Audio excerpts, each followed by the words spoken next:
ఇదైతే ఎక్సైటింగ్ ఉండబోతుంది. పైగా లాస్ట్ ఓవర్ జరిగిన డ్రామా తర్వాత KK I think everything look forward to. Yeah డెఫినెట్గా చాలా ఇంపార్టెంట్ డే అని మాట్లాడుకున్నాం.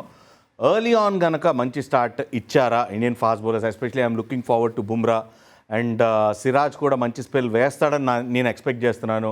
అండ్ ఆకాష్ దీప్ కూడా మనం చూసాం ఫస్ట్ ఇన్నింగ్స్లో ఈ వాజ్ నాట్ దట్ గ్రేట్, అంత ఎఫెక్టివ్గా లేడు. So it's time for him మంచి పర్ఫార్మెన్స్ ఇవ్వాలి. ఏదో ఒక మ్యాచ్లో అట్లా పర్ఫామ్ చేసి కాదు, మీరు ఆ కంటిన్యూటీ ఆ సిరీస్లో ఆ కంటిన్యూస్ కన్సిస్టెంట్ పర్ఫార్మెన్స్ అయితే ఇవ్వాలి. సో కాబట్టి అది కనుక జరిగిందంటే వీ హ్యావ్ దట్ పొటెన్షియల్. 100% ముగ్గురు బౌలర్లు టాప్ క్లాస్ బౌలర్స్. ఫస్ట్ ఇన్నింగ్స్లో పిచ్ని రీడ్ చేయడంలో లైన్ లెంత్ వేయటంలో ఎక్కడో ఇబ్బంది పడ్డారు.